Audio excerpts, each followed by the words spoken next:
guys, pupunta tayo ngayon sa proper. Kasi Christmas party namin ngayon. Diba? Uy, nagamot ko ako.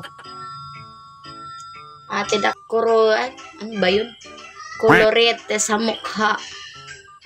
Kasi hindi pa ako nakakalis kung walang ano sa mukha. Hindi ko po alam mga kainday. Basta nasanayan ko na talaga yung ganyan. Naglagay lang naman ako ng pants sa mukha. Wala na po akong hair kaya pants na lang ginamit ko. Ganito lang outfit ko, mga kainday. Pangit ba? Yung tiyan ko nakikita. Maglalagay tayo ng lipstick. Kasi yung labi ko maitim.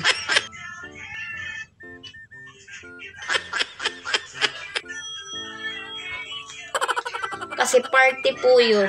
Diba? Alam naman tayo mag-jogging pants kasi party, nakakahiya. Christmas party nga eh. Baka sabihin nyo ang arte-arte ko. Bagtik na guys yung ano ko. Wala na talaga siya, bagtik na. Simple lang. Sa wakas na human, naghihapon ako maglagay ng kolorete sa mukha. Habang naghihintay kami ng motor, nag-tiktok po muna ako dito saglit. Wala pa kasing dumadaan.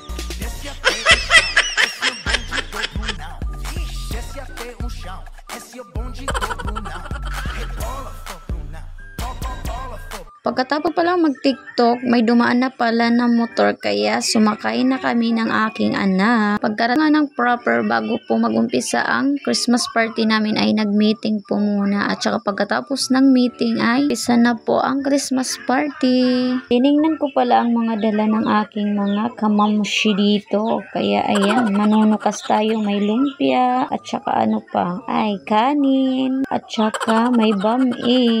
Yan po yung mga pagkain dito ng mga dala ng aking mga mamshi. At saka siyempre hindi po magpapahuli ang duma. Wow, my friend. Wow, may duma hirap. Diba? Sino ka dyan? No. No. Merry Christmas. Ay, nakamo. Upaya.